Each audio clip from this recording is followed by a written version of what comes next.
Hey, what's up guys? This is Bunny Muffins. I have an Aphelios guide for you today. We are going to go over how to play the Ranger version, the Nightbringer version, and everything in between as well. And to do that, we will go over all the leveling patterns you need to know, all the items you need to use, and how to play the early, mid, and late game. If you watch till the very end, we also have a bunch of positioning tricks that you can use, which in my opinion, positioning is one of those things that really separates some of the good players from the great players. So definitely look out for that later if you are looking to climb and beat everyone who uses pretty much default positionings. So here's a sample basic comp. We have Rel as the main tank. We have Taric up front. Taric just got a buff too, which is really nice. Aphelios got a buff in the back line. He's going to be your main item holder, of course. And then we have Kindred right next to him to provide invulnerability. Ashe in the corner to make sure that she gets hit by Thresh. And then Varus and Lux on the other side. This is a pretty standard comp, but you'll get to know pretty soon enough that there are a ton of variations. There are probably 15 variations of Aphelios you could do. We're not going to include all of them because it really depends on what you hit and who you are facing, but I will leave the full guide to this on my website, bunnymuffins.lol. But first, let's get into the leveling patterns. So this is a standard level 8 comp, which if you guys have been following up with the other guides, it's very similar to all those other ones. In the early game, if you can win streak, level up aggressively. If not, go on a lose streak until around level 6 at stage 3-2. If you need to stabilize, you can roll then. If not, you could kind of chill until level 7, which is hit at 4-1. And here's where things get a little variable because this comp loves rolling at 8, not so much at level 7. So if you're ever on the fence of whether you should roll or not on level 7, if you're playing most other comps, you'd probably roll, but if you're playing Aphelios, you probably want to greed and go to level 8 instead, because again, you hit a big power spike on level 8 with the rolling odds, because this comp plays a lot of expensive units. So if you're ever on the fence, tend to go for level 8, but if not, you could still roll on level 7 if you need to stabilize your board.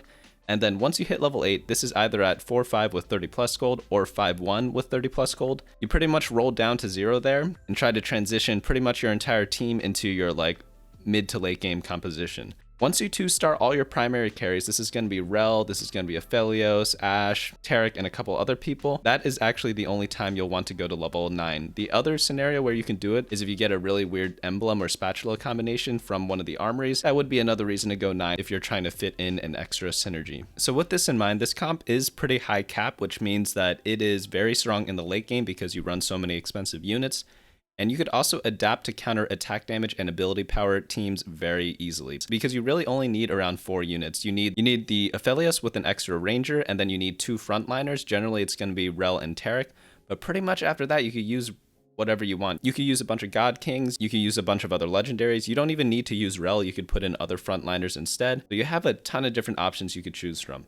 Some of the weaknesses for this comp though, based on what we just said, is you really need to hit level 8 to hit all those high cost units, and it's not going to be every game where you can actually get to level 8 because you can't really stabilize with a 2-star Ashe or a 2-star Varus at level 7 unless you have perfect items, which is pretty rare. So speaking of items, let's go right into that. We are going to go over the Aphelios items first. So his favorite items are Deathblade, Runon's Hurricane, and Guinsoo's Rageblade. You could use a couple of the Shadow versions as well. So in terms of Shadow items, if you're in the early armories, items to consider taking are Shadow Bow, Shadow Belt, Shadow Glove, and Shadow Sword. They build into a lot of items we mentioned already, but if they do not, they are in some of the situational or third items you could use, which is Evil Giant Slayer, Regular Giant Slayer, Infinity Edge, or Sacrificial Infinity Edge.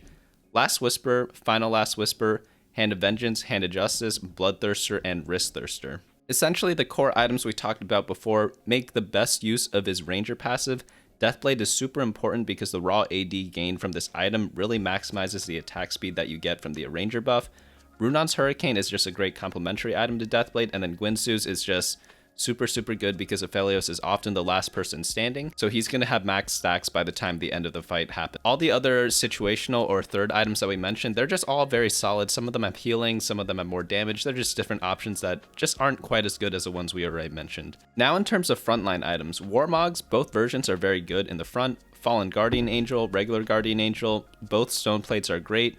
Both redemptions are great. Titan's Resolve is playable, but not really optimal compared to the other tank items. And then Zzrot Portal, if you have extra bows, normally I'm using my bows on Aphelios, but if you just happen to get 10 bows one game, you could build some Zzrot Portals.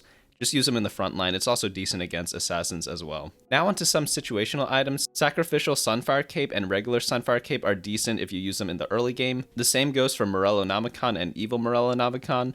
And then next is Bramble Vest. Bramble Vest is pretty decent in high crit lobbies. This doesn't happen too much anymore, so Bramblevest's value has gone down since the critical strike changes in 2 patches ago. The last situational item we are going to go over is Dragonclaw. Dragonclaw, again, it's only good if you're facing a lot of magic damage, but we'll get into that a little bit later. Now onto support items. Zeke's Herald is really good, and of course you could also combine things like Zephyr, Shroud of Stillness, and Banshee's Claw in order to really buff up your Aphelios as much as possible or disrupt the enemy team. Now for spatula options, spatulas really kind of suck in this comp. You really can only build Nightbringer Spat, which is made from a spat and belt, with one of them being a shadow, and Ironclad Spatula, which is spatula plus a chain vest. Other than that, Force of Nature is really the only other option you have, so the armory changes where they make fewer emblems actually helps this comp quite a bit because you didn't really care too much about the spatulas when playing Aphelios. In case you guys missed the patch preview, essentially they made it so that emblems are more difficult to get on armories, so again, that is why it is a little stronger for this composition because you never really needed them. Now onto the early game, we are going to go over 2 openers right now. We're going to do a Hellion and a Ranger opener. So first up, starting with Hellion, we have Poppy, Thresh in the front, Kled as your item holder, and Ziggs in the backline. Of course, if you get a Kennen or a Lulu early game, you can play those as well.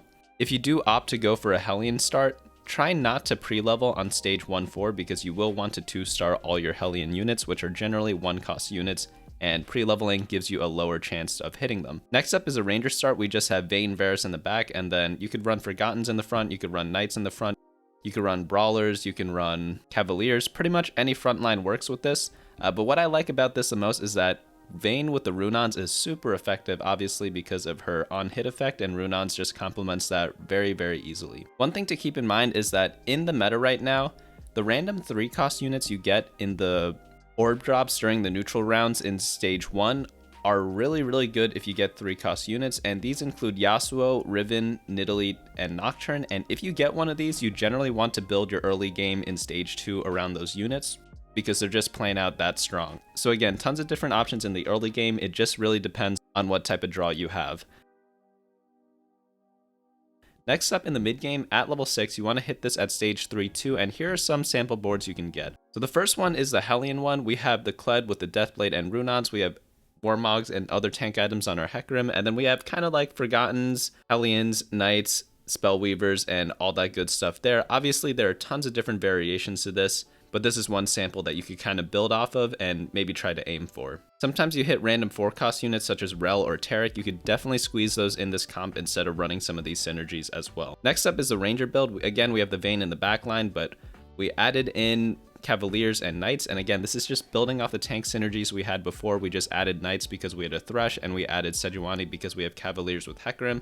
Obviously, Rel works really well here too because Rel and Nautilus both give you Ironclad, so that is something that you could use at level 6 and level 7. If you happen to hit a Varus 2-star and are using him as your item holder, this is what a sample board can look like if you're trying to go for redeemed in the mid game. So this is Varus with the item holders there, Leona with the Warmogs, and Morgana up front. If you build something like a Morello Namicon early game, you could always drop that on Morgana as well. And here we have 2 Rangers, 2 Knights, and 3 redeemed. This gives you a pretty decent pivot into Aphelios, and if you did not get like perfect items for your Aphelios, you could always pivot into different redeemed comps which use a bunch of ability power items if that is an option still. Now let's get to the important part. This is the level 7 roll down. So if you do decide to roll down on level 7, keep in mind Aphelios 1 is often weaker than your 2-star item holder. So right now in the last example we saw, we had a 2-star Varus.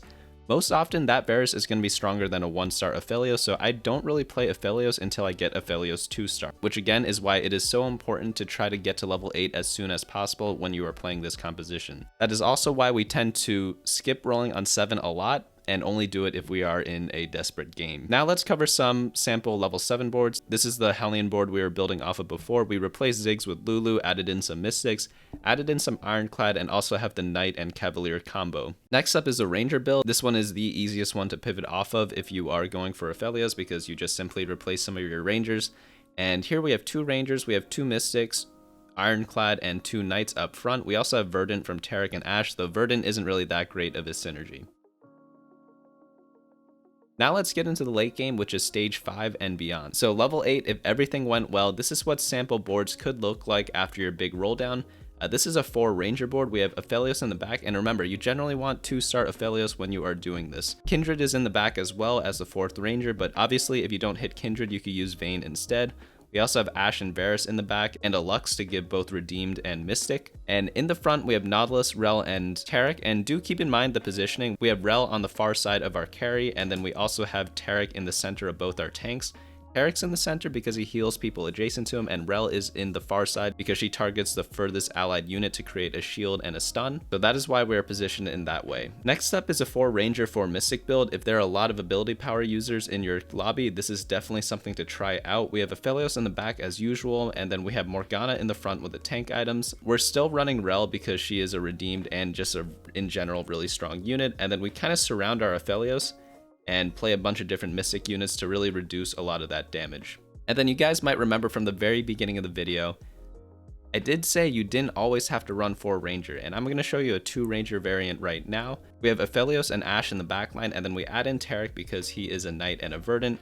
Add in a God King. Darius is the best one because he is a Nightbringer and he reduces armor on the enemy team. And then we have the Rel still because Rel is just broken. And then we play a bunch of Knights. In this scenario, we have Nautilus and Thresh added on there. In this specific variation, we do also have a random Lulu in there because Lulu just buffs the attack speed of your Aphelios. But really, you could run anything in the Lulu and Rel slots because they are more flexible. Now on to level 9. Here's a 4 ranger 3 mystic board.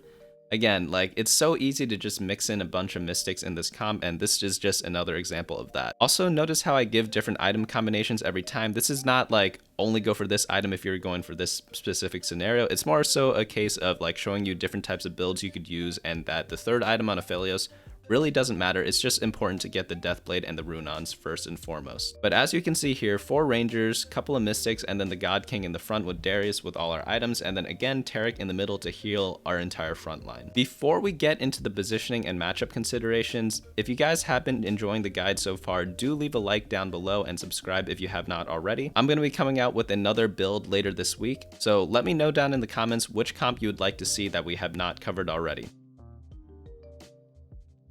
But for positioning, you have to be careful of Thresh and Katarina. So you may have noticed in every single picture we showed so far, we do not put Aphelios in the corner. We have a different unit in the corner instead, such as an Ashe. So the reason why we do this is because Forgotten's pretty popular, and Thresh and Katarina are always going to jump to the furthest unit or attack the furthest unit, and that often happens to be your Ashe. So if you put your Aphelios in the corner, Aphelios is going to get hit instead, so you do have to be very careful of them. Again, if you're scouting and you see that no one is targeting the corner with any type of unit, you could put your Aphelios in the corner, but if you're doing like a lazy man's positioning, definitely keep Aphelios 1 square offset from the very edge. Next up is Karma and Teemo. If you're facing a lot of Karmas and Teemos, look to spread out your units as much as possible. You may have noticed in a lot of these diagrams, we did not bundle everyone around a Kindred, for example, and that's because these 2 units, Karma and Teemo, are very popular in the meta right now, which is why we're doing a little bit of a more spread out type of positioning. Next, against Draven, you want to be on the opposite side of Draven because Draven has short range, and he has very high single target DPS. So if Aphelios is the last person to get hit by Draven, you are doing a good job. If you go on the same side of Draven, there's a chance that Draven blows through your front line and then starts attacking your Aphelios, and you definitely do not want that. Also, Dravens also tend to run Viego, so if you are facing a lot of Draven teams, make sure you are not getting jumped on by Viego. If you need to be on both the opposite side of Draven and his Viego is still jumping to your Aphelios, put a couple units around your Aphelios in order to protect him. Next up is Vel'Koz. Against Vel'Koz, you want to be on the same side as the Vel'Koz player, and this just comes down to scouting, but essentially being on the same side as Vel'Koz gives you 2 advantages. 1, you are not going to get hit by the Vel'Koz, and 2, your target is going to be closer to the Vel'Koz, so your Aphelios ability is actually going to hit Vel'Koz more often if you are on the same side as him. Lastly, we are going to cover assassins. If you have a Rel, Lux, and Kindred, this matchup is super easy because these units give you so much time and shielding and CC for Aphelios to kill all the assassins. So again, make sure you have your Rel far side of your Aphelios. Make sure you have Lux shielding your Aphelios if you are against assassins. To do this, you put Lux on the opposite corner of your Aphelios, and then lastly, Kindred in front of Aphelios as per usual, and that is pretty much how you get rid of assassins. That is it for Aphelios. Thanks so much for checking out this guide. Big thanks to Chaos, who is a coach in my Discord and on my website. So if you guys want to get more help from him, he is a challenger player. He's been coaching so many people from my website. If you are interested, go to bunnymuffins.lol/TFT-coaching for more info on that. But again, thanks so much for watching. Hope you guys enjoyed this, and I will see you all later. Hey guys, thanks so much for watching. Don't forget to share and subscribe, and of course smash that like button. Each like is an LP I gain before the next video.